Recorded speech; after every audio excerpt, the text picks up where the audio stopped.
Greetings.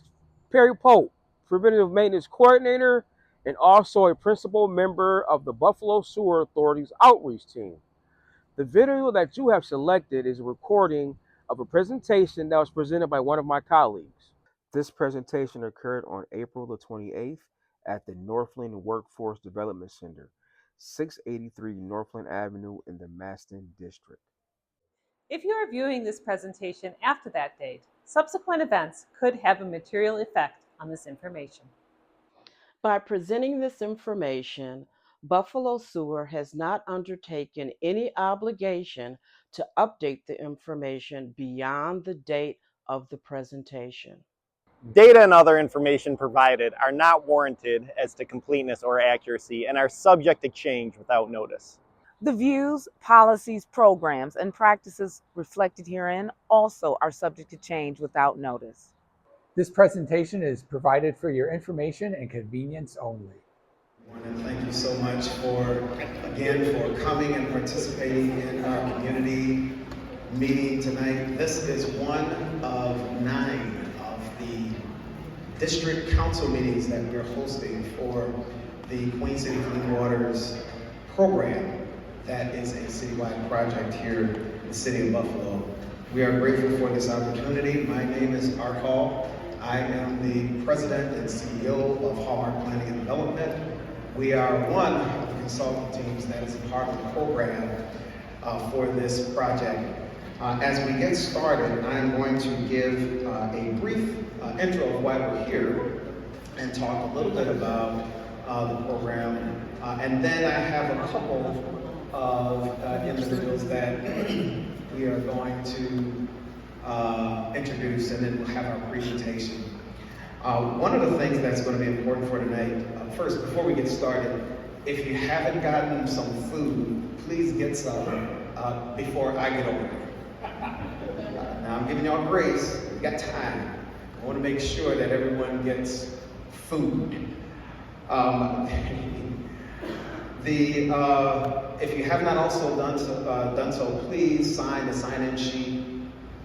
We do have some information from the Buffalo Sewer Authority. Please make sure at the end of the presentation you make your way over and grab some materials. Also, you will notice in the back we have some very large poster boards. One poster board is to give the mission and vision of the program. We have a poster board for the Masten District. These are the projects that are going to be going on over the course of time. We'll learn more about that in the district that we are going to display there. So you can take some time after the meeting. You can go and look and see where these projects are located, the timeline of the projects, and if there are any that are near your home or neighborhood. And then we have a third poster board, which is a Q&A poster board. We want to make sure that we are capturing questions, and we want to make sure that we are capturing feedback from you. And we're going to take that, and we'll talk a little bit about this a little later. We're going to take that information and we are going to add it to our question and answer session. And I'll talk a little bit more about that when we get into the presentation regarding our interactive website. The Queen City Clean Waters is Buffalo Sewer Authority's long-term investment in clean water and climate resilience. It's the city's response to the Environmental Protection Agency mandate to reduce sewer overflows into our waterways. And I mentioned before, and some of you were at some of the meetings that we talked about this, the goal of this is not only to reduce combined sewer overflows into rivers and streams and waterways, but also to improve water quality and public health. Over the past year, there has been a series of engagement efforts that the Hallmark team and the program team has been involved in as just a prelude to introduce everyone to the program. You probably received a trifold with a map of the city of Buffalo and about 50 projects that's on it with a robust timeline, and you looked at it and said, where's my neighborhood and what project is near and what am I looking at? Well, that was just the prelude. What we're going to do tonight is talk specifically, give an overview of the program, and then talk specifically about what's going on in the Masten neighborhood. With that, I want to take a moment. We'll talk a little bit about what we've done with the community engagement there, but I want to take a moment to give a prelude to that we did form a stakeholder advisory committee, and there were individuals that were selected to be on that committee, and we are so grateful to have one of our stakeholder advisors tonight.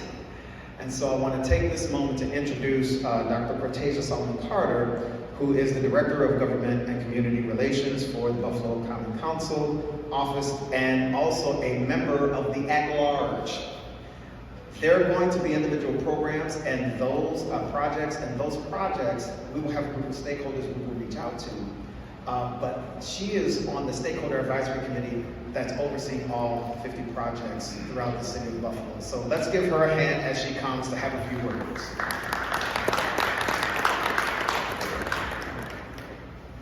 Well, thank you all for coming out. I did not expect to say anything, but I'm so happy to see all your faces, and I'm so happy that you are here to get great information about building a better Masten. It's important that we engage in this process and we have great information to take back to some of our neighbors to let them know what's happening in the district and what this initiative is going to do. So that's all I have to say. I hope that this meeting is prosperous and you get great information. And don't forget, take it back, each one reach one. It only takes one to teach one. Use the information. Thank you so very much. We also do want to recognize the president of the Northland Beltline Taxpayers Association, Ms. Stephanie Lee, who is here. Thank you so much for being here. Don't worry, I won't call you up, but I do want to recognize you. Thank you all so much. We are going to get into our presentation. I'm going to bring up with us Rosaline Noble, who is the Principal Sanitation Engineer for the Buffalo Sewer Authority. And let's give her a hand as she comes.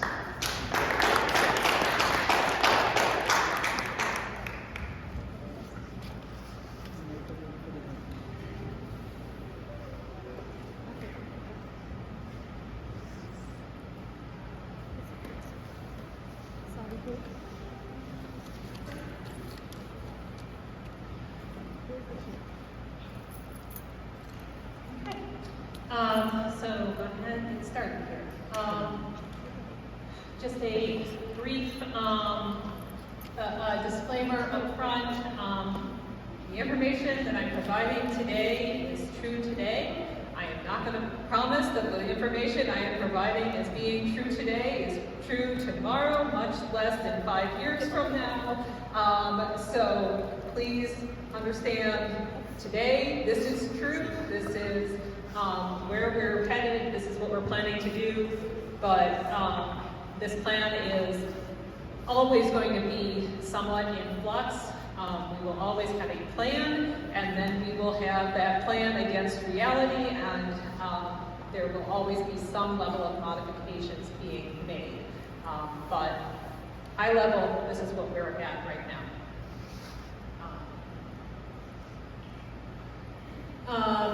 Just an overall agenda. So I'm going to present some background on the Buffalo Sewer Authority. How did we get to this point? What the overall plan at a very high level consists of: some specific projects within the Masten District, and then Art's going to come back up and talk about some more opportunities to stay engaged over the long term. There we go. This slide has a lot of words on it, and it talks about a lot of key terms to be aware of. The ones that are key, and that you're going to hear a lot of people talking about, CSO is a combined sewer overflow. So that's when combined sewage, a mix of sanitary sewage that you flush down your toilet and stormwater mixed together, and there's too much of it for our pipes to hold, and rather than backing up into your basements or backing up onto the street, the system overflows. And so sometimes this is used, the same abbreviation CSO is referred to the outfalls, and so those are the locations where it's actually going into the waterway, but the primary way we're going to use this term is to reference that action rather than the physical location. GI is green infrastructure, so we're not going to go into much depth on green infrastructure as part of this presentation. It is part of the overall Clean City, Clean Waters initiative, and we have within the Masten District already identified some locations for green infrastructure. This is using natural processes to hold water in place and either allowing those natural processes to take up that water, so trees and plants and other green things like that take up the water. It gets returned to the groundwater table, or if the groundwater table is already too high, we can let it flow back into the combined sewer system, but it comes back in at a slower rate, and really using the way that soils naturally act to keep water in place and to hold water. Inline storage. If you came in and my two little helpers were showing you the white model that has the two little gates in it, that's inline storage. That's where we put gates in the existing system, and we hold flows in place in that existing system. And then when there's space downstream, then it's released downstream. And so we've put in a lot of inline storage over the past decade. Broadway and Oak, most people that live in the city of Buffalo encountered that because Broadway between Oak and Elm was shut down for a year and a half, and people have been very vocal about the impacts on traffic that resulted in. But now that it's in place, people that are new to the city don't know that it ever happened. But similar projects have been done all over the city. On the east side, there was one that was on Bailey. There's one that was on Lane, another that's on Hazelwood. All throughout the city, on Bird Avenue and on Hurdle on the west side as well, we've put in these inline storage. And there's some that are finishing up now, but the majority of the inline storage projects, we've reached an end point with being able to store within the existing capacity of the system. That's not to say that we're not going to use this technology, but we need to build bigger pipes in order for it to work moving forward.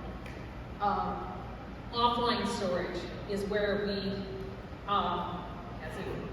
as the words say, store offline, take flows out of the system, put them off to the side for a little while, and then when there's capacity downstream, they can flow back in. These systems are designed so that if the capacity of that tank is reached, then it goes back the way it would normally flow and continue down the system the way it normally would. And if that means an overflow out at the river, that's better than an overflow in one of these tanks. It's better than an overflow in somebody's basement. Real-time control, again, that goes to that inline storage piece, but it also ties into this offline storage. So this is where we're putting sensors in the ground, so we know how much, what the flow is throughout our system, and where do we have capacity, where do we not have capacity, where should we be holding flows back so that it doesn't overflow, and where are we already at capacity and we need to hold upstream or let it move. And a sewer patrol point is a terminology that is specific to Buffalo Sewer Authority. It is not something that if you talk with people across the country, they're going to be familiar with. These are how we refer to the little dams that we have throughout our system, but it also is any pinch point in our system where we have two pipes coming together and debris can collect, and all of these little areas in the system where we have strangeness, where it's not just a straight pipe connected to another straight pipe and where flow is easy. So when we talk about sewer patrol points, typically what we're talking about is those dams that allow flows to overflow during those highest storms, but otherwise hold back flows.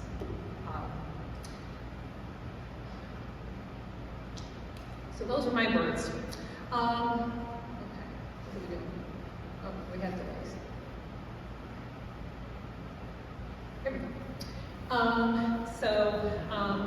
One of my many hats at Buffalo Sewer is that I am the unofficial historian. So I'm going to talk through kind of how did we get here, because a common question we get asked is, well, in the suburbs they have separate sewers. Why didn't you put in separate sewers? Because we're an old city is the short answer to that. The longer answer is this. Buffalo sewers started to be constructed back at the time of the Erie Canal. So in 1825, the city of Buffalo was about 5,000 people. By the end of by 1930, that population had grown to 500,000 people. And so that's 100 years, and you're going from 5,000 to 500,000. So 100%, yeah, you've gone times 100 in 100 years. When the city first started, when the canal opened, the city population started to go up a very steep population increase curve. And very quickly, downtown Buffalo was recognized that it is a swamp. It is a wetland. The name of the Buffalo River was not the Buffalo River. It was named for the wetland trees that grew along its banks and beyond its banks, because it would spill its banks routinely. And it was only 6 foot deep. So the downtown area where the city really started to grow from was wet, and people were discharging raw sewage into the streets, and people were getting sick. And you couldn't pass through the roads because of the amount of mud and sewage in the streets. And so the first sewers were laid to really drain that material out to the nearest waterways, which with the Erie Canal meant draining the sewage into canal systems, where it stagnated. It sat there. You also had large areas that did not have any sewers. And so there were cholera epidemics in 1832, in 1849, and 1852.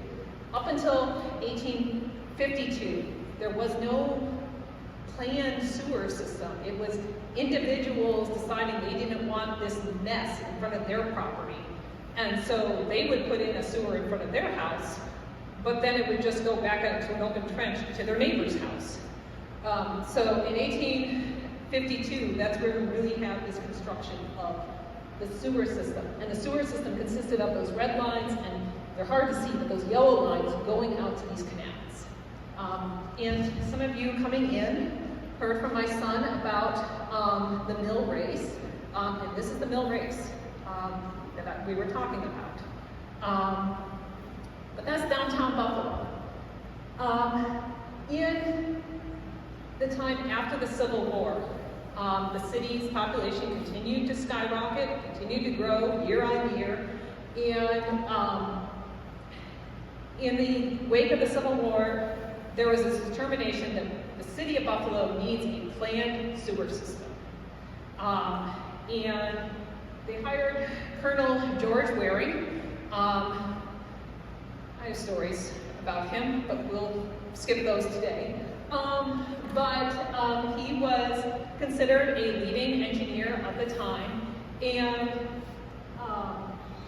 he was asked, well, do you want to put in separate sewers, because there's only so many combined sewers in place already, and do you want to put in a treatment plant? With the treatment plant being just a physical treatment plant with some level of chlorination. And his conclusion was, why? The Buffalo River's right there. All the upper Great Lakes are draining through this thing. There's so much water going past if we can just get the sewage out to the Niagara River, we'll be all set. And why put in separate sewers? The size of the storm sewer is almost the same size as you need it for a combined sewer. So now you're putting in 2 pipes in the ground, and really you only need 1 if you're going to go out to the waterways anyways. And so the idea of separating really got rejected in 1884. And so most of the sewers in the city of Buffalo were laid between 1880 and 1900.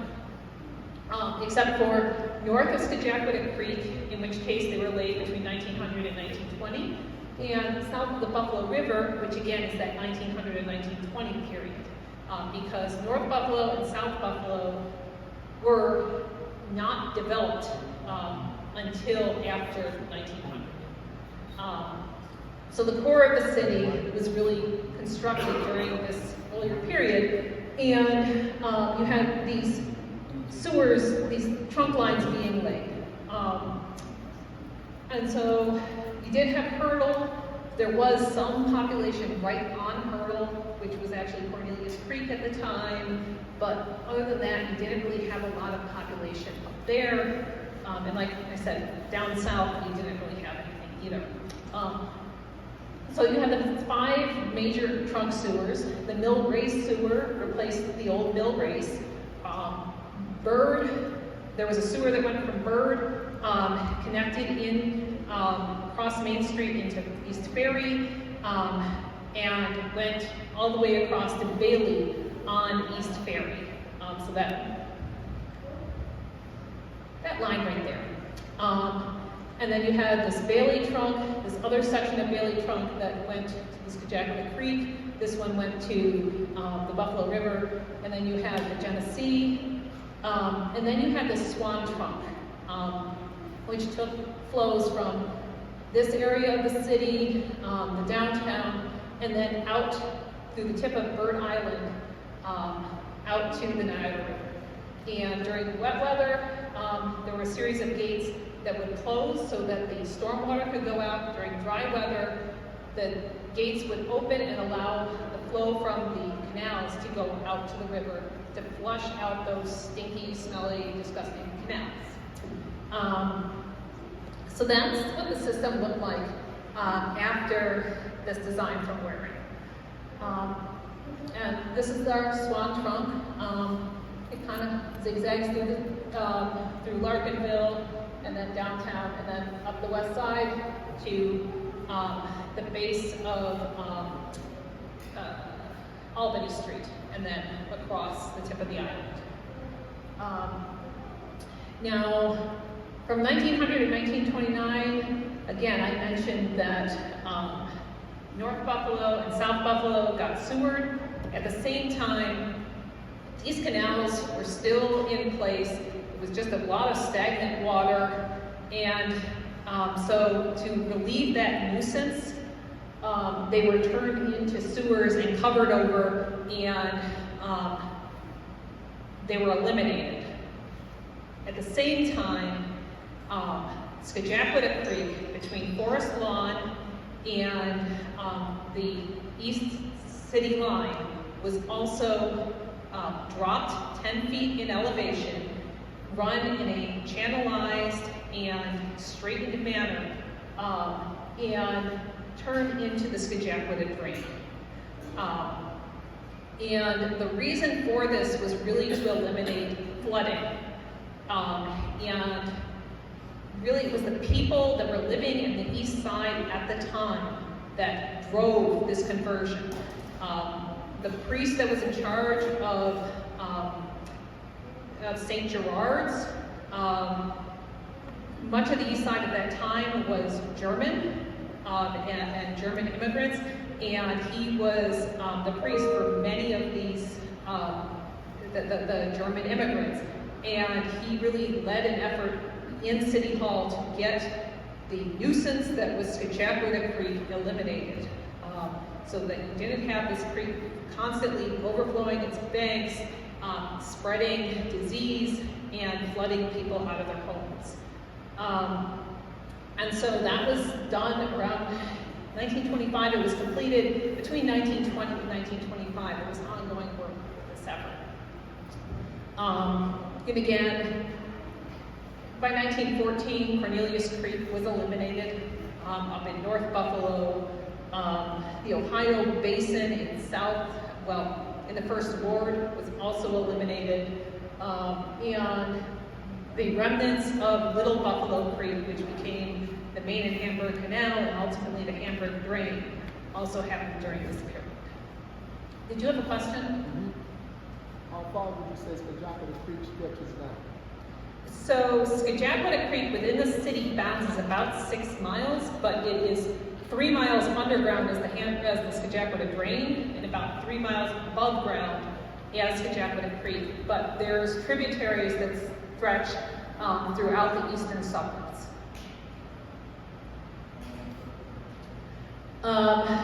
So Waring's theory was that the Buffalo River, or the Niagara River, will solve everything. That you just need to get the sewage out there, and the solution to pollution is dilution. Except it doesn't work that way. And so typhoid rates in Niagara Falls, New York, were such that 0.2% of the population was dying every year by 1907. And these rates were the highest for any city in North America. These were just astronomical rates. And so if you've ever heard of the International Joint Commission on the Great Lakes, it was founded in direct response to the water pollution downstream from the city of Buffalo and the city of Detroit. 80% of the Niagara pollution was directly attributed to Buffalo. And so by 1918, there was a huge push for there to be a treatment plant in the city of Buffalo. And everyone said it's unaffordable, we can't do that. And ultimately it took this 1935 Health Department mandate to say that a physical sewage treatment plant must be created. So it takes the physical sewage out of the flow, and then chlorine needs to be added. And you need to have a group of pipes that intercept overflows and take them to that treatment plant, and intercept any sanitary sewage during dry weather and take it to that treatment plant. Now, 1935 is an interesting time to be trying to take on what in 2024 would have been $344 million. Because this is the height of the Great Depression, and the city of Buffalo was just about bankrupt. And so the city of Buffalo, as the city of Buffalo, would not be able to meet this mandate. Are we talking about how the more things change, the more they stay the same? Okay. Anyways, so the Buffalo Sewer Authority was spun off and created with its own bonding capacity, its own credit card, and able to use that credit card to spend up to $344 million to deal with stormwater and sewage in the city of Buffalo, and was tasked with fix sewage and stormwater in the city of Buffalo. And once you pay off your credit card bill and you fix stormwater and sewage, then go back to being part of the city of Buffalo government. Some of you may have noticed that we're celebrating our 90th birthday. We have never successfully paid off our credit card bill, and we have never successfully solved sewage. It is an ongoing issue. And so what we've been doing since 1935 is, well, we've been dealing with sprawl. So when the 33 was put in, it required that 2 pump stations be constructed to pump the stormwater that pools at the bottom of that chasm back up to where the sewers were. It also severed our Bird Ferry trunk. I showed you that sewer that goes from the west side all the way to the east side, from Niagara Street all the way to Bailey. It's only 6 foot below below surface, and if you've driven on the 33 and you come to the Ferry Street, you know that those walls go down more than 6 feet. So when the 33 came in, it severed that sewer, and new sewers had to be constructed to divert the flows from east of the 33 around the 33. And on the west side, suddenly the sewer was only getting half the amount of flow that it was designed to get. The 198 new storm sewers were constructed, which directly discharge to Scajaquada Creek. So if there's ever any car accidents or any spills, those go right out to Scajaquada Creek on the west side. The 190, my only problem with that particular road is that it's constructed on the same easement that allowed us to construct the Swan Trunk and some of the interceptors in the Hamburg Drain, because there was a large public easement made by the filling in of the Erie Canal, which is where we had our sewers, but then they covered that over and put the 190 over top of that. So the 190 is on the old Erie Canal alignment. And because of that, we have major sewer lines that are very difficult to access because they're underneath the 190.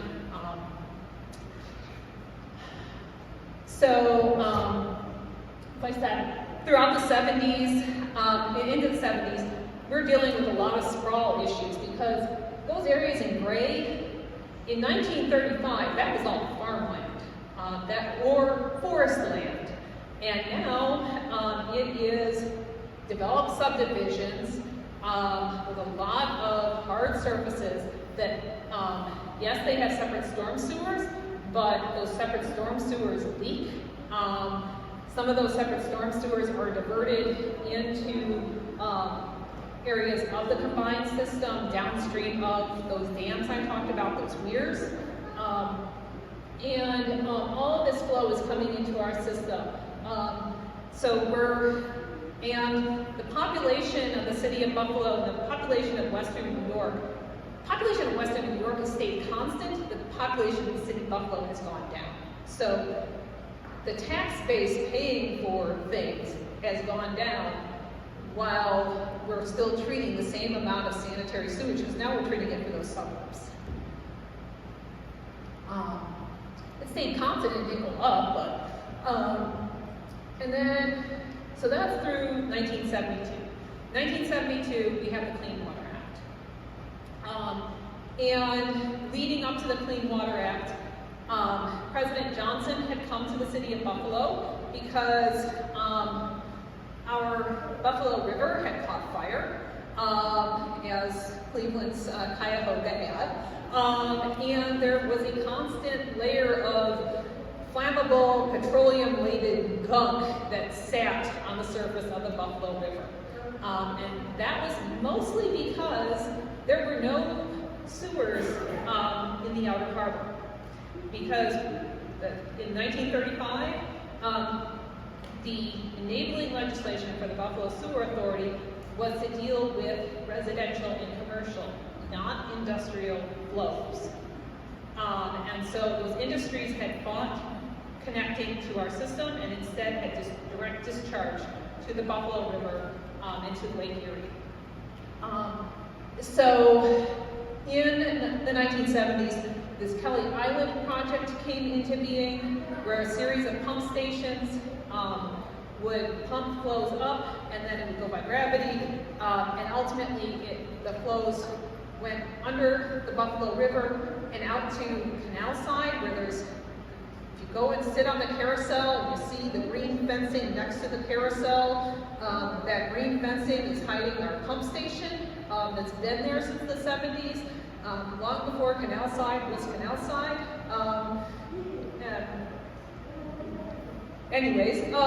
So that pump station then conveys flows back into that interceptor sewer system from the 30s, and ultimately to Bird Island.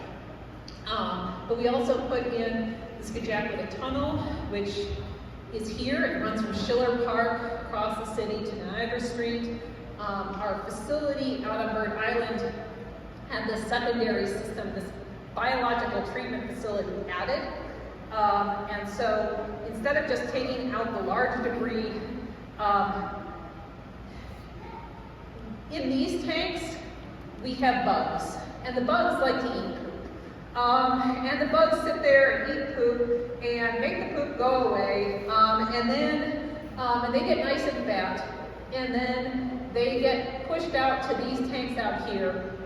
And the fat bugs sink to the bottom of the tanks and get sucked out of the bottom of those tanks. And clean water stays on top. And ultimately, it's that clean water that goes out to, first it gets chlorinated and then it goes out to the Niagara River. But that's basically biological treatment, is those bugs that enjoy eating poop. Everyone's got to have a hobby. So then we have, also that happened at this time was dam modifications, was weir modifications. We had this new sewer that was tunneled across the city. We needed to get flows to it, and so dams were raised and adjusted so that more flow was going to this tunnel and wasn't overflowing to Scajaquada Creek and to Scajaquada Creek. And so that's, and the other piece is backwater gates. So already in the 1970s, it was recognized that during storm events, sometimes the Buffalo River comes up high and it backflows into our system, and we don't want it to backflow. And so we want the capacity to be for sanitary sewage and stormwater, not for river water. And so these backwater gates were installed to keep the river out of our system. So that brings us into the 90s with the CSO control policy. So this was issued in 1994 by the United States Environmental Protection Agency. Over the next decade, New York State and the EPA figured out what this policy meant, went back and forth with Buffalo Sewer Authority, and in 2004, after putting a lot of sensors in the ground, using 4 different engineering firms because no one firm could take on such a monumental task as monitoring flows in the city of Buffalo using the technology of the time and putting together a model of what all is happening. The city of Buffalo Sewer Authority in 2004 sent a plan off to the EPA and DC. And that plan involved a lot of underground storage tanks, a lot of pumps, a lot of tunnels, a lot of traditional hard infrastructure. In 2007, DEC and EPA came back after 3 years of analysis and said, okay, that's a plan, but we have some questions, we have some comments. You need to do better. You need to go and remeter everything. Some of this data is now 7 years old. You need to update everything because the city of Buffalo is changing. And so Buffalo Sewer started that work and started to look at how modifications could be made. In 2009, there began negotiations of a consent decree to move the sewer authority along. And in 2012, Buffalo Sewer ultimately did submit to the regulators a plan. And that plan involved several pieces of groundbreaking new technologies. And so when we talked about that real-time control, that inline storage, that was not technology that was available in 2004.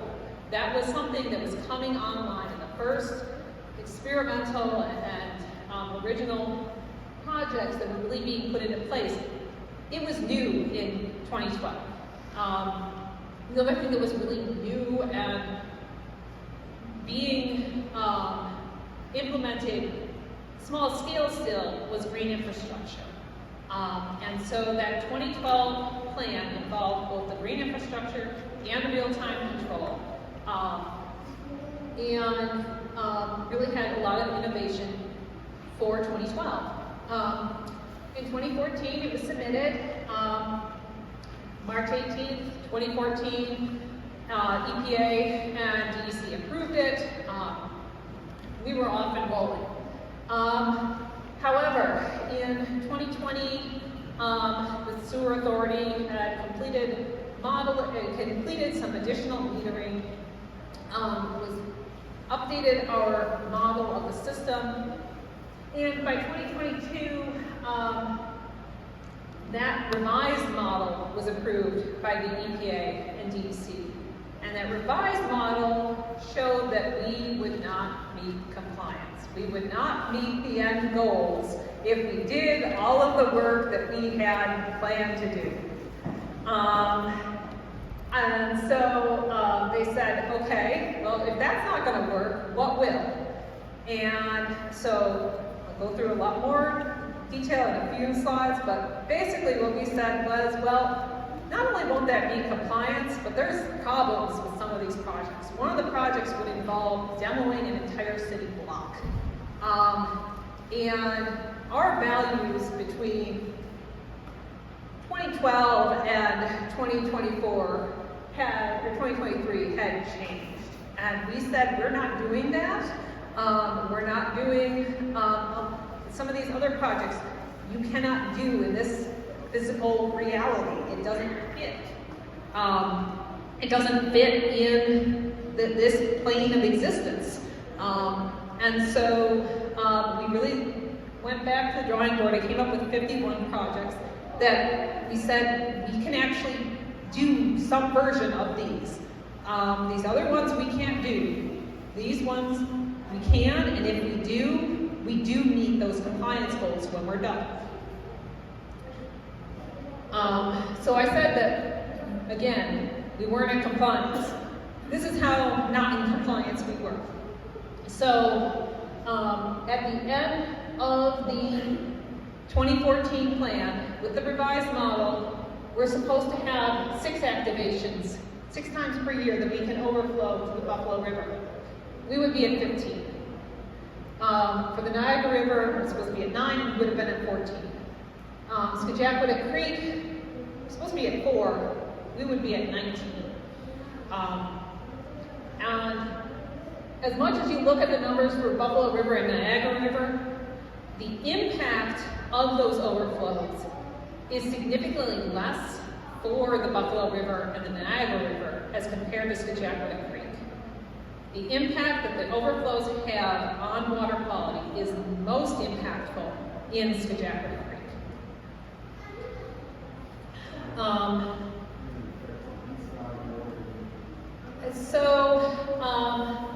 Right now, so I've had this conversation with a lot of folks.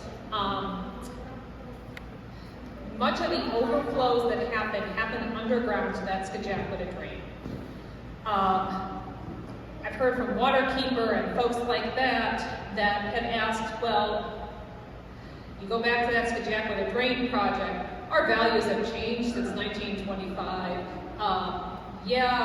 There's definitely an issue that you cannot just uncover the Scajaquada drain and have things be okay, because it would again require demoing houses throughout the east side in order to do so, because you'd have to step back the banks. And so everything within 50 feet of the drain would need to be removed. And again, no one wants to be demoing houses throughout the east side to make room for a sewer, especially occupied homes, which would be a significant part of it. But there are locations where that drain passes through park systems and through other places where, if the water's clean, Maybe daylighting specific sections of that creek so that the east side has access to a natural waterway might be possible, but that water needs to be cleaned first. You don't want a sewer running through the east side and just have the lid taken off of it and have a sewer, an open sewer in the east side. That's not an improvement by anyone's metrics. So again, the overflows primarily happen on the east side, and the amount of flow that's flowing to it is predominantly on the east side. There is portions of the west side, west of Main, that are also overflow points.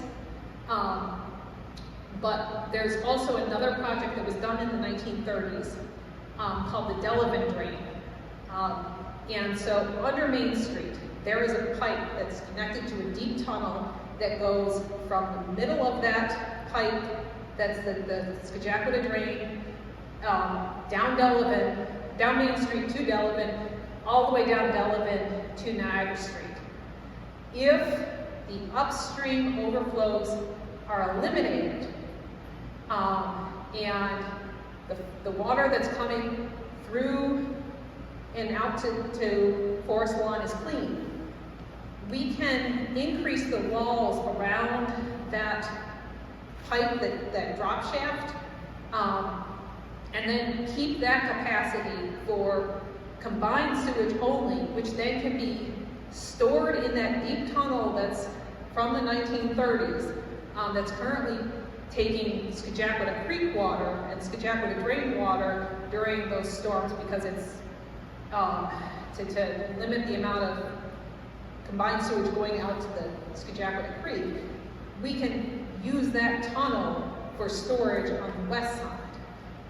And so between the two of them, we can restore some of the hydrology and get Scajaquada Creek healthier by allowing more water to flow through, because we're not diverting the spring water of Scajaquada Creek anymore through that deep tunnel and out to the Black Rock River, or Black Rock Canal.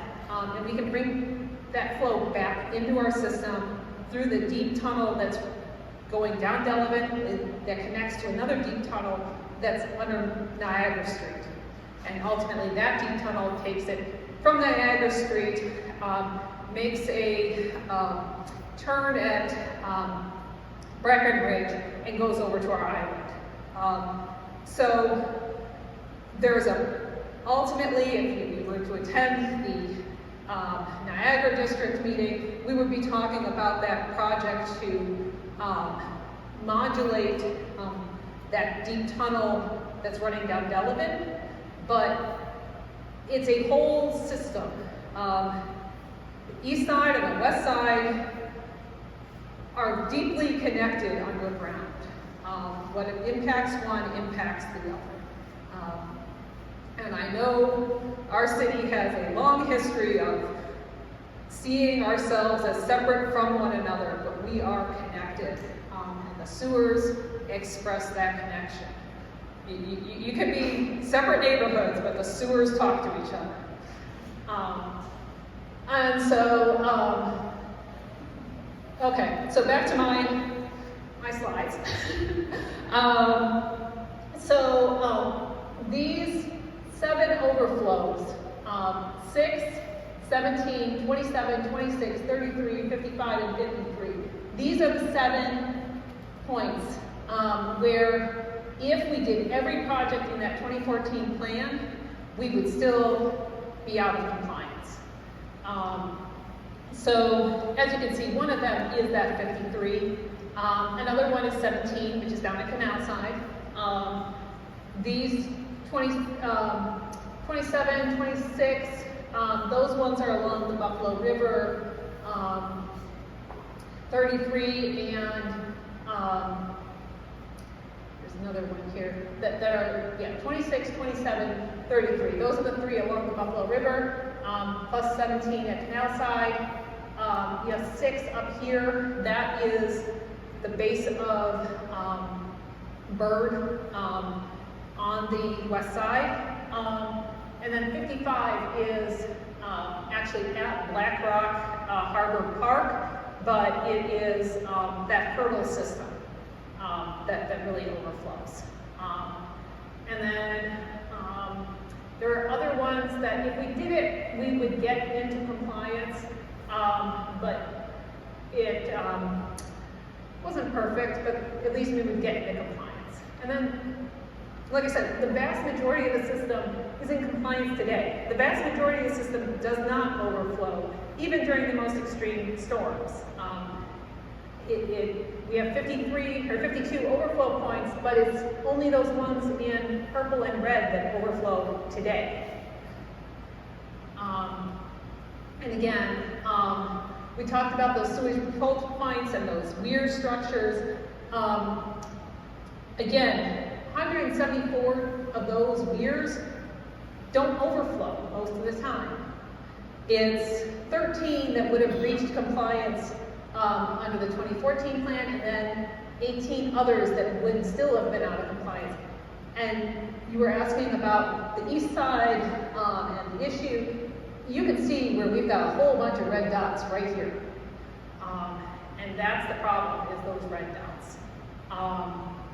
We have some others that are over here, but the biggest issue that we are facing with this 2014 plan is the Scajaquada drain tributary area, the east side, much of Masten District and University District are the ones that we really need to get into compliance. We need to get into compliance sooner rather than later because the water quality is being impacted the most by these overflows. And if we can get them addressed sooner rather than later, everyone's water quality improves. And the possibility for any of those daylighting projects in the future, if it's led by Waterkeeper or whoever wants to take on daylighting of Scajaquada Creek, those projects become possible only if this issue is addressed.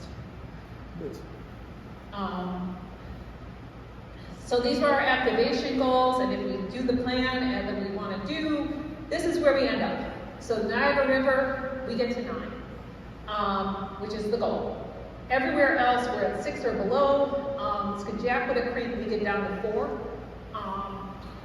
And Cazenovia Creek, there's one section that's, for those of you who are either current or former DEC employees, you may be familiar with a C designation. This is a higher water quality standard than a B designation. And so the section of Cazenovia Creek where there's concrete walls and it looks like a canal, that's a Class C waterway. The section that's running through the park that looks like a stream, looks like a creek, that's a Class B designation. We would be, right now we're at 0 going out to that creek section. It's really the walled section that we're at that higher level. Liz, so is this why the Buffalo Sewer Authority have put together programs? Is this why the Buffalo Sewer Authority have instituted programs like Get the Lead Out and Get Water Rise, for example? Okay, so the Get the Lead Out is actually a Buffalo water program because those are your drinking water pipes that have lead, and it's really not the mains, it's the pipe between the main and your home.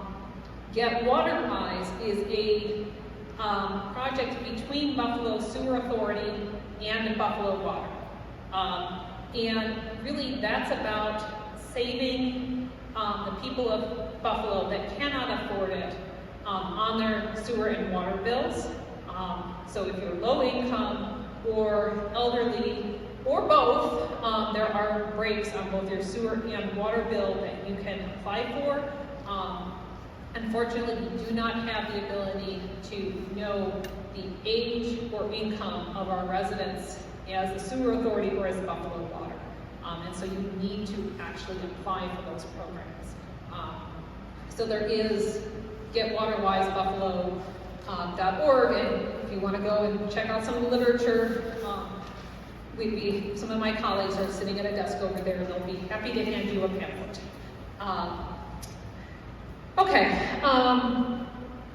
So what did we learn about that 2014 plan that made it really, in addition to not achieving the goals, the other thing we found was that there were a lot of issues with trying to make it work. A lot of the locations that were specified had industrial pollution issues. Much of the city of Buffalo has industrial pollution issues. And so those were problematic. We needed to clean up hazardous waste sites in order to construct our projects. We also had to deal with land acquisition, which when we were acquiring lands from private parties, if it was for a designated location that we were under an administrative order to be in that specific location, the property owners, the property owners could charge high prices for that land, or we would have to go through a process where it takes a lot of time, a lot of effort, a lot of money to get there. And so with a plan that we're trying to enact sooner rather than later, and we're trying to benefit the people of the city of Buffalo and not individual property owners, it was becoming really untenable to continue down that process of putting things into private lands. And it was taking a long time. With the Mill Race project, we had to acquire private lands. And that private land acquisition took over 5 years to get there.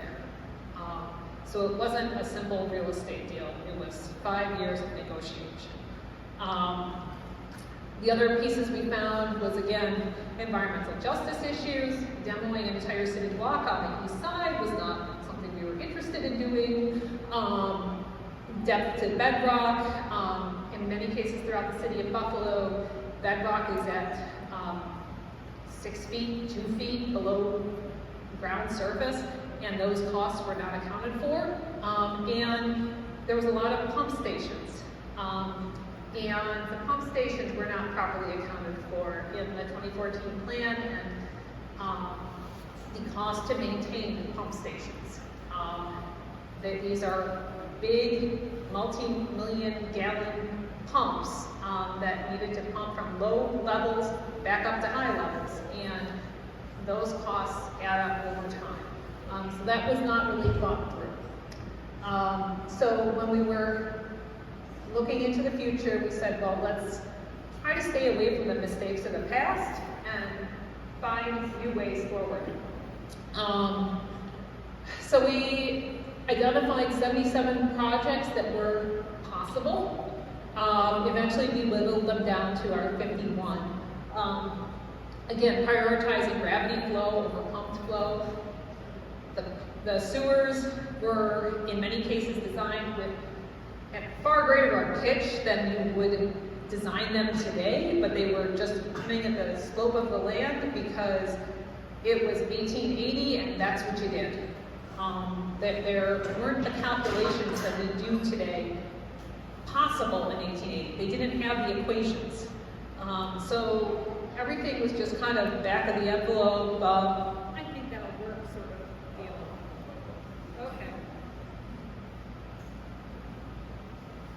Okay. I didn't even have to whack this against something. Okay, so that's how we really prioritize things. And then, it's dying. Can you all hear me? Okay, we're good. It's back, it's about off, it's doing. So we really prioritize our system. Thank you. Okay, so it's going to let me save my voice a little bit. So we came up with 51 projects. We really focus our vision and our mission towards not just clean waters, but benefiting the city of Buffalo and really creating a resilient city for the future. Some of you may have heard that the city of Buffalo is a climate refuge, and that can be true, but it really depends on the decisions we make today, whether the city of Buffalo can be a climate refuge. And so when we are making decisions in this plan, we really need to make sure that not only can the city of Buffalo be a climate refuge, but also that the people of the city of Buffalo are the ones benefiting from that. And it's not just new people coming in, speculating from out of town. It's the people that live here today and our new American populations. And so we have this plan. It's about 15 years. We picked 15 years because 15 years is a round number, or easy to understand. It ends on December 31st, 2040. So depending on exactly when I'm talking to you, right now we're a little under 15 years. When we first started talking about this, we're a little over 15 years, but I'm not going to tell you how many months we are into this and all of that. 50 plus sites, you can see them. You can see we have these, where those G's are, those are just big, broad areas of green infrastructure.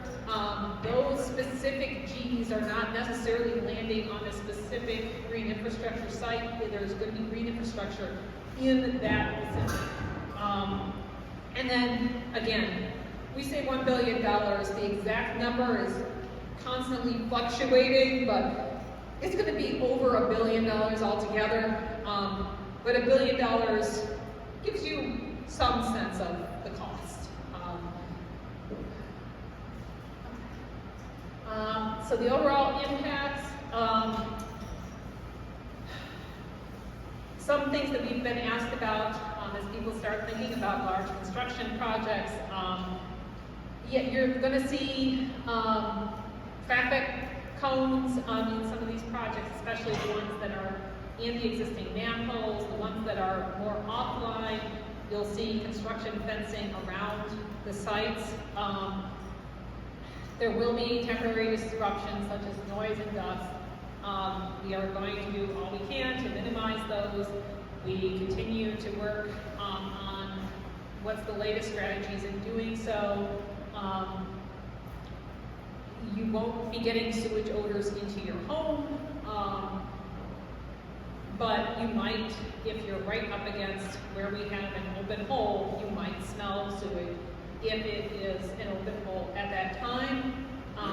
Again, we're going to try to minimize that to the greatest extent possible. And when we're talking the offline storage projects in particular, the flow is still going to be going in the original sewer, so we're going to be doing a lot to really minimize those sewage odors. It's not flowing into these tanks while it's being constructed. It's really the inline and modifications that sewage odors are really likely. But with that said, there are lots of areas in the city of Buffalo where there was sulfur in the bedrock, and in those cases, you might smell what you think is sewage, but is actually that sulfur in bedrock being exposed. You had a question? Now, for the hiring of these projects, how would you go about distributing work for the projects? So as far as the hiring goes for these projects, the projects will follow public procurement law. And so we do need to select the lowest responsible bidder, but we are also going to include in those bids goals for city residents, for minority and women-owned businesses, for minority and women on the projects themselves, and that goes for both our consultants and for the contractors, the construction contractors. At the same time, and I believe Art's going to speak to this a bit more at the end, We are also including in this a plan for community benefit, where the contractors and the consultants are going to be have goals set for what they should be bringing into the community, whether it's training, whether it's K-12 education, about construction work, about water, about things related to the work we do. And so really kind of working so that we're building our workforce at the same time that we're constructing these projects and building that workforce in the city of Buffalo. But that will be through the contractors and the consultants rather than through Buffalo Sewer Authority trying to pay nonprofits directly, because a lot of nonprofits right now are not feeling the love of government contracts and are not wanting to go into contracts with government agencies.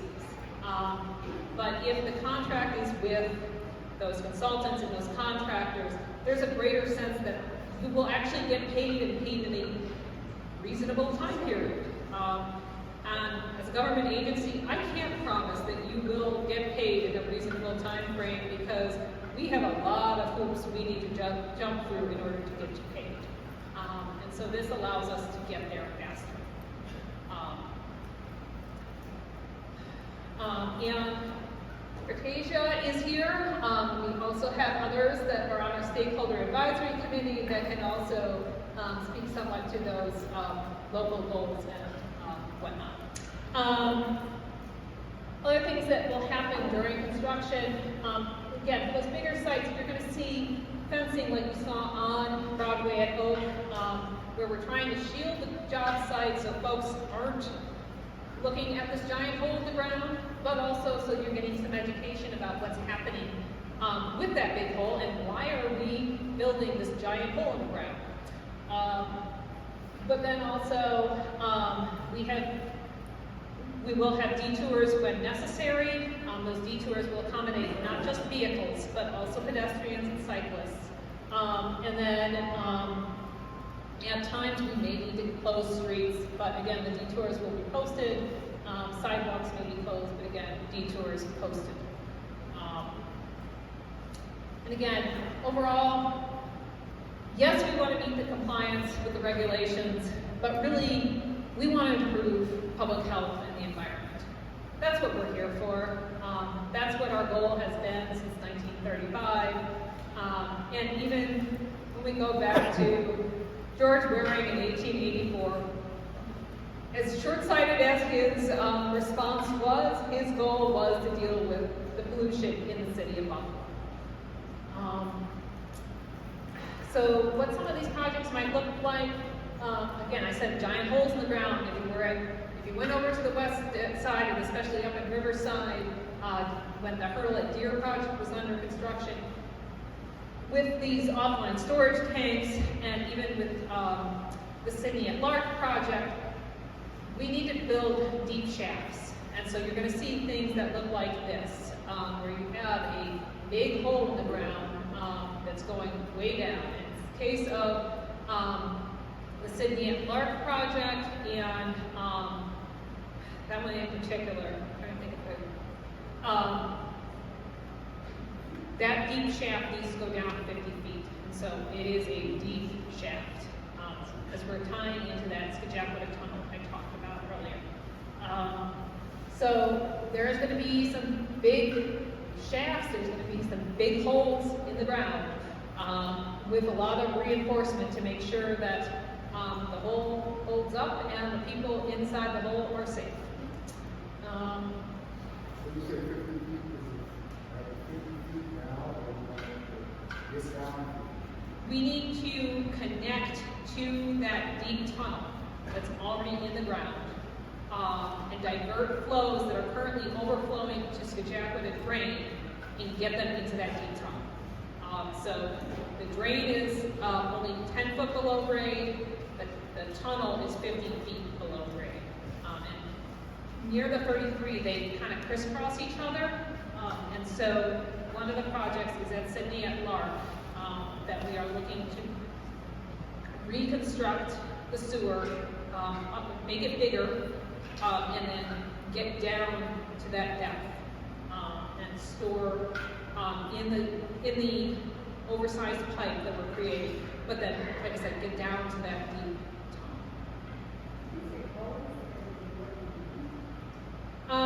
So throughout the city, there will be more than one. So there will be one that goes way deep, and then there'll be other ones that are much less deep. But there will be, we're trying to minimize the amount of impacts, but there will be multiple locations where we do need to get down. So with that one, again, like I said, we're putting in we'd be putting in a new sewer. So it's not just that you're putting in a bunch of holes, you're putting in those holes so you can lay that new sewer, and then there's this deep shaft down. The same thing is happening, we're finalizing contracts now at Breckenridge and Lafayette on the west side to get to that same deep sewer. And with that one, again, we're replacing pipes and we're putting in a new pipe to upsize the existing capacity and to reroute flows into that deep tunnel.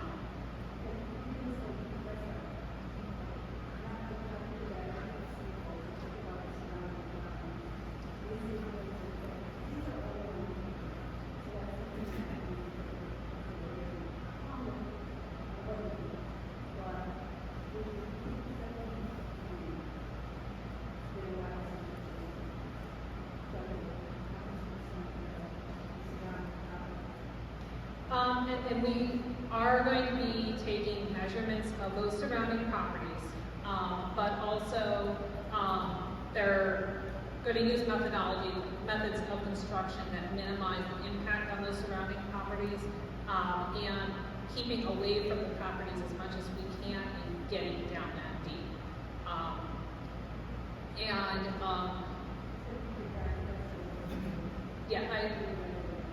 Can we speak up a little bit with the question, please? We just want to make sure we capture. Sorry, I was just asking, my concern was, because they're digging that deep, I'm thinking about the surrounding properties. They're older homes, so that's a lot of digging, and that's a lot of moving, shifting of soil, so it's going to affect the surrounding properties, because it's heavily residential. So we do have a lot of geotechnical information about the site, and we are going to continue to collect more as we go into deeper design to mitigate any impacts on the surrounding properties. But also, it's not soil, it's rock.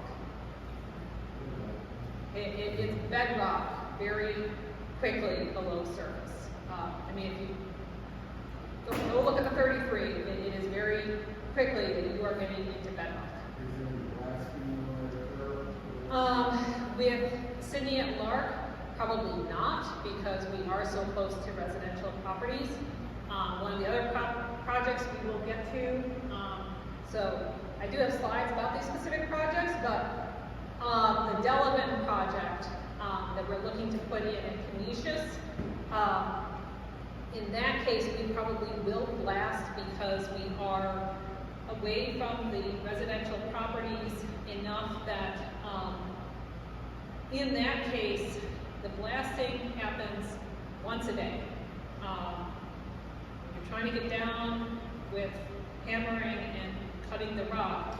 That's a much longer period of disruption, whereas the blasting happens for 5 seconds, once a day. You're hauling out the rubble the rest of the day, and then the next day, again, you'll have this blast. But because we don't want to be messing with the foundations of homes, the hammering is a more delicate way of doing it, but it is louder. So it's kind of that balance between loud and hammer, or loud and disruptive. So that's really what we're at right now. The plans for City at Lark are very early in design. We have not designated a consultant for full design yet. And so they're going to continue to look at those concerns. And yes, we are concerned about that. There's, unfortunately, that sewage needs to get down there. Yes? Right now, we're looking at Florida building. So Florida and Spillman is, I will answer your question when I get to that slide. Does that work for you? If that's the way it has to be, then that's the way it will be. Okay, let me get a little further along here and I will answer your question. You will not be forgotten. Okay. So we talked a bit about inline storage. This kind of shows what's actually happening in the pipe. I am sure that Barb is telling me I'm way over time already, so we're going to move along a little bit. When I talk about real-time control, technology has really evolved over the past decade.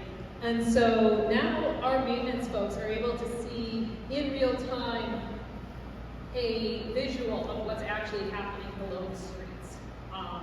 And so they can look at these 3D models and see what's actually happening and understand some of the signals that they're getting and what issues they're encountering and really understand what's happening there.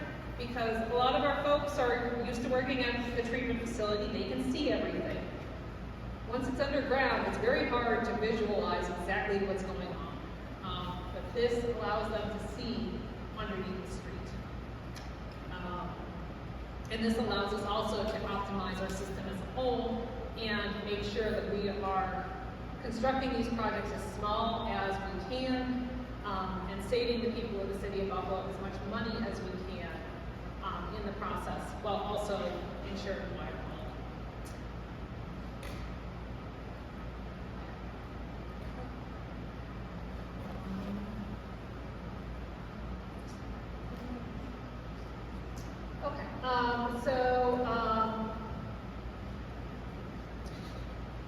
this is our bird real-time control facility. If I can get the video to play, it will be showing that when the gates close, we back up and there we go, Bart's gonna help me out. You can see how the water will come up as the gates close. And so it fills up the sewer and uses that existing capacity for storage. Now, I talked about bird, and I talked about ferry, and I talked about that it's got half the flow coming to it, so there's a lot of capacity there, and so that was one of our very successful early projects, was being able to store in that sewer during storm events.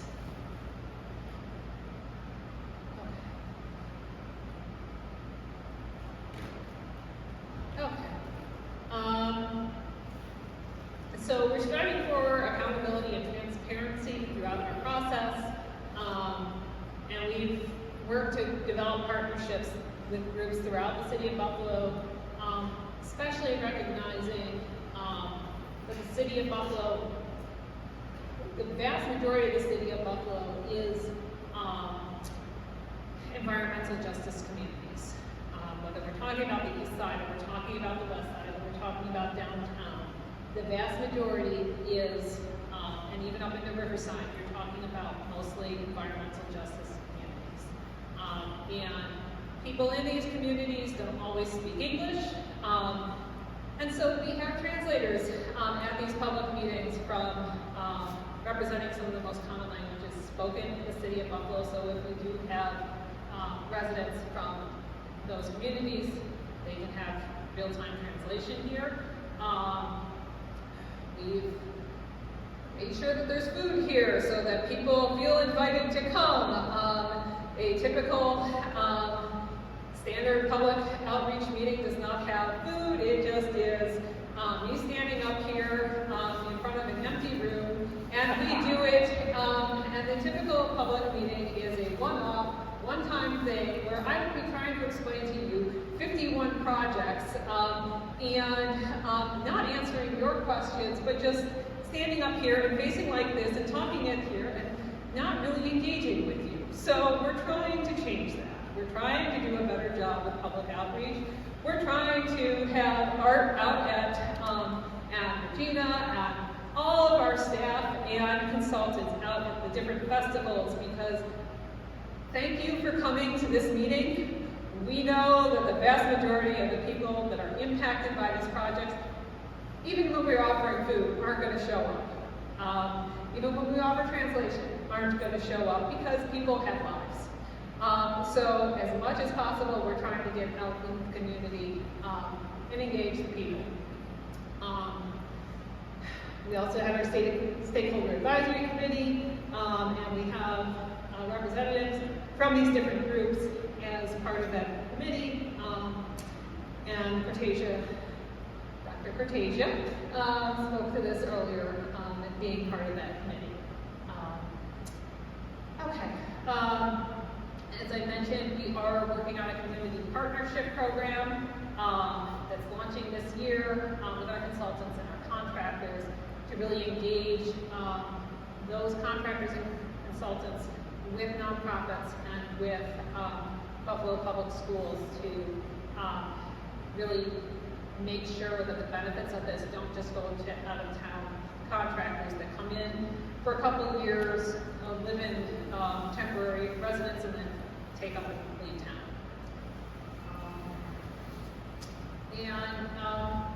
We continue to make a commitment to disadvantaged women and minority-owned businesses, and we have made a commitment to pursuing state funding at this point so that we can continue to make that commitment.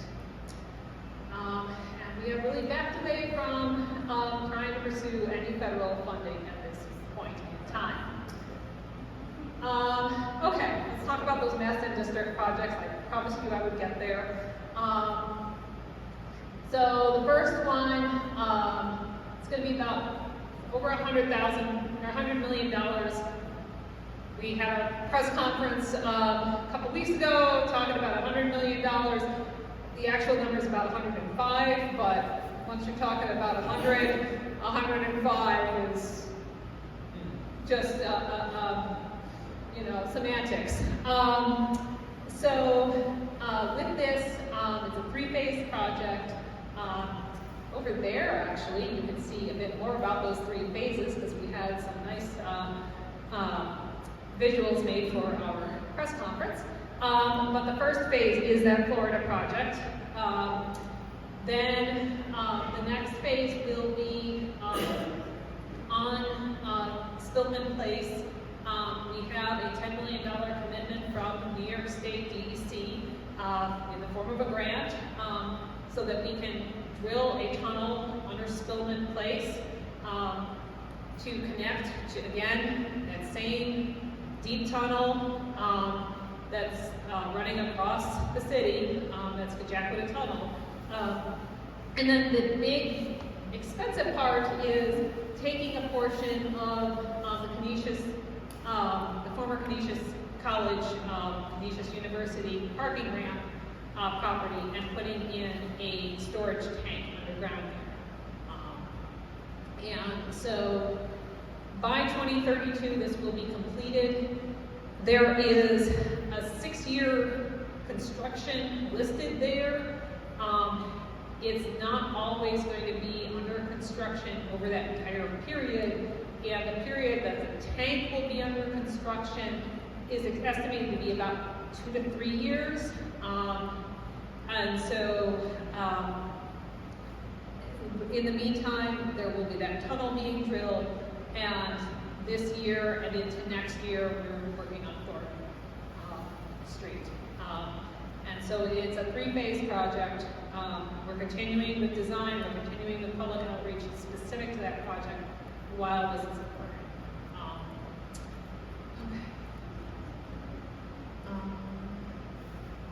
Okay, the next, I mentioned Jefferson in Florida.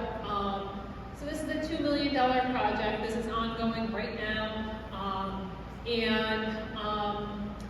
Really we're putting in some additional pipes and upsizing some existing ones, and diverting flows that would have overflowed, and bringing them back into the system and bringing them into that tunnel. So this line here is the Scajaquada drain, and so there's an overflow point that goes here, and there's an overflow point that comes from the north. So you have one that's coming from the south and one that's coming from the north.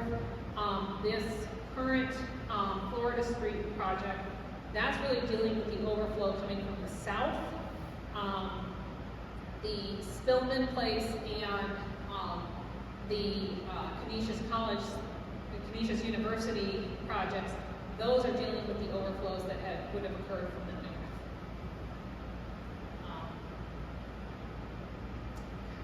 337, this is Colorado Avenue. It's estimated to cost $15 million plus here. We've got a Superfund site we're dealing with over here, and a lot of that cost is dealing with the impacts of that Superfund site on the project. Trying to minimize those costs, but we're dealing with polluted soils. It's a very small footprint that we're actually going to have at this location, but it's just a very rough location. But there is, again, an overflow that occurs to the Scajaquada drain from this location. We've repeatedly tried to find ways that we are not digging through the polluted soils. We cannot find ways, but what we've established instead is we can deal with polluted soils. We know that this is here. We have ways to mitigate the impacts on the community. We have ways to make sure that, and ultimately, we're done with it. Those polluted soils get sent off to a landfill. They will no longer be in the city of Buffalo. So, as much as no one wants us touching them because it's going to be in the neighborhood while the work's happening, once it's done, it's done. And we've mitigated this brownfield site. Yep. As an example, what are some of the ways that that'll happen at that site? So what are some ways that the mitigation will occur? So we will have air monitors throughout that construction. We will be covering up any polluted soils before they're shipped off site. We have taken water samples, we've taken soil samples, we will continue to take air and water and soil samples throughout the project. We are currently working with DEC on this specific area because they also have work that they need to get done as far as mitigating that brownfield site that's there. When American Axle and before that GM were in full production over there, at midnight you put whatever was around down the drain. And that's the reason it's a brownfield and a Superfund site there. And so we're trying to make sure that not only is that pollution not ending up in Scajaquada Creek, but also that it's that we can actually construct what we need to construct there. Now, would that be beyond the fence line? So the project itself is going to be outside of the fence line. We are going to need to construct an access road because on the property there to the west, because that is an entrance to the facility, and we don't want to put anyone out of business because we need to do construction.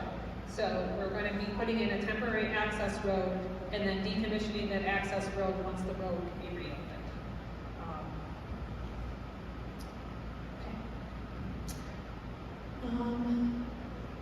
Okay, next is Humboldt and Lark. This one's fairly easy. All things considered, we have an existing manhole. We're doing work within that existing manhole to change the configuration of the weir structure. It's estimated to be $60,000. We're going to get this done in the next year and a half. It's not a lot that we need to do there. And honestly, with a project like this, most people aren't even going to notice that we were there or that we were there for very long. All things considered, this one helps us out with water quality, but the impacts on the community are going to be minimal. It's already, like I said, there is the crisscross between the Scajaquada Tunnel and the Scajaquada Creek in this location. And so this is really off to the side here. There'll be some impacts to traffic while this is occurring, but that's the biggest thing that people will see.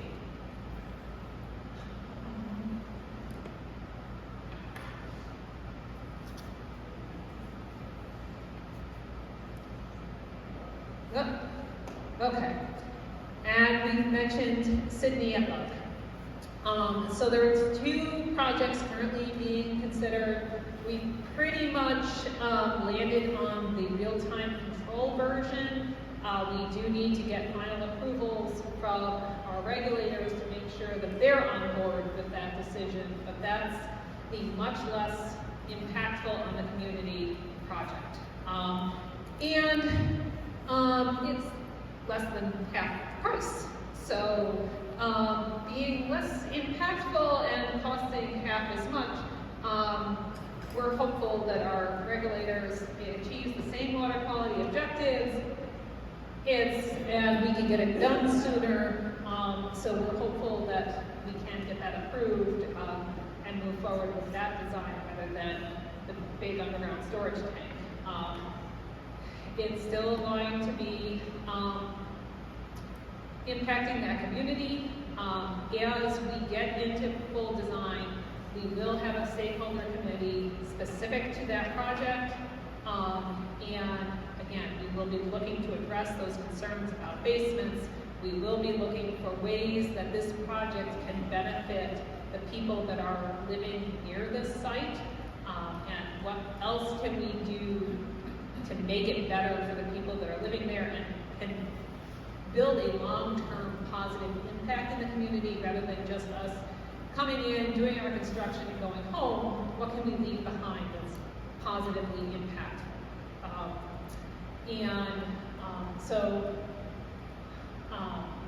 Again, that there's either put in a storage tank here or tie into the drain that's coming through here, or tie into the tunnel that's crisscrossing.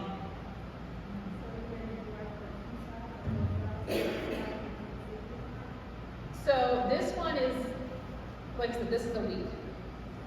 This is not a huge impact on the community. Yes, it's on the other side. Yes, it's dealing with, so similar to Florida and Canisius, where we have flows coming from the south and flows coming from the north.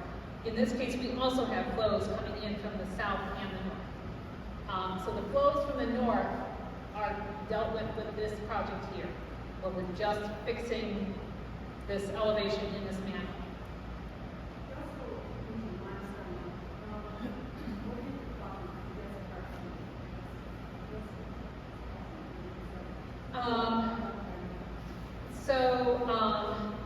During construction, any the carcinogenic piece, it needs to be wetted down so that it's not airborne.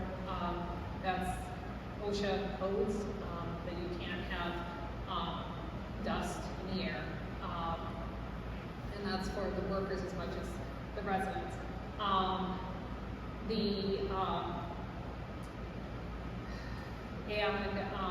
What needs to be taken off site is taken off site, and again, as we work through design, there will be specific precautions included in the contract documents.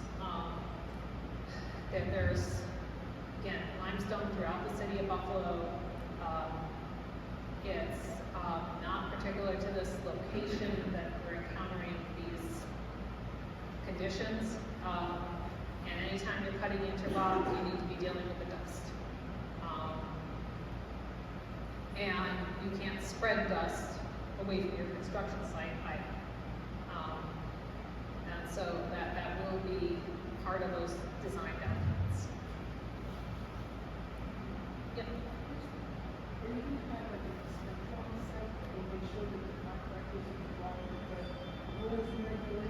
Because I've seen many job sites where they're just cutting through concrete, dust. Yes, so, And then I call the city or somebody else and say, hey, this guy can do this, and then, I have no idea what happens. so, right now, I will speak well of the city on this because their engineering department, the Department of Public Works, has been very responsive within the right-of-way. If somebody is cutting without putting down the proper watering of the site, so you're getting those big dust clouds, they will be out there within a couple hours to shut down the job site and to close it. So that's the DPW. So that's specific to the question you asked about the dust clouds. These sites fall under our program management, and whether it's our program management directly or the individual consultant, we will have inspectors on site at all times, monitoring not just compliance with the documents, but those documents also include those health and safety and community impact requirements as well. So there will be an inspector on site, at least one. In some of these cases, we may have 2 or 3 that are assigned to the project, so we always have somebody on site. There will also be the occasion that you'll have a licensed professional engineer making routine visits to the site as well. And during specific more difficult construction activities, again, that engineer will be on site. And then what about the radar gas? Because once you start blasting into the bedrock, and I know I had a small amount in our house and other homeowners had 18 years for. So again, so again, we are doing a lot of preliminary testing of the soils, of the rock, of the water, to verify what all we are dealing with as far as environmental and health and safety issues. Again, this site in particular is particularly sensitive for the Buffalo Sewer Authority because those of you that have been around for 50 years may know that in 1975, 3 men went down the hole and never came back up. And so, yes, we are very sensitive to not just the residents. Residents are very important, but we are also concerned about the workers and our long-term workers that need to be able to access these sites and do so safely. And so, yes, we will have monitoring of any identified contaminants, and if anything's identified in construction, we will stop work and address those issues. So yes, radon is on the radar. Yes, hydrogen sulfide is on the radar. Yes, silica is on the radar. Cracked foundations, again, we will be surveying in advance. because yes, if we do damage, we will pay out a claim. However, we've also had definite cases where somebody sees us doing work and says, well, since you're doing work, you might as well give me a new house because you were in my neighborhood and I have a claim against you for damage you did. And again, we need to make sure that the people of the city of Buffalo as a whole are protected against that one unscrupulous neighbor who decides that we need to give them a new house because their house was already falling down and then we came to town.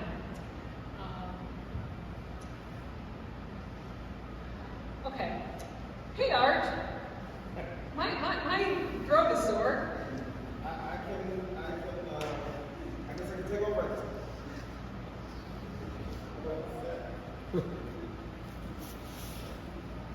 Thank you so much. Thank you everyone so much for coming. We are wrapping up, and we have this here for you, Rosie. We're wrapping up. We want to just give a final opportunity to stay engaged. Okay, I know we put the lights back on. I know you can't see this, but we have our interactive website. So if you go to buffaloqccw.org, or an easy way to do this is some of you on your tables have a little QR code. If you take your phone and go to the QR code, it will take you directly to the website. And there are several sections, you can check it out. Four important things I want to point out. Number one, we have a frequently asked questions section. There were some fantastic questions tonight. I hope we captured those. If you do have questions, we also have those little sticky notes that you have on your tables. Write your question down.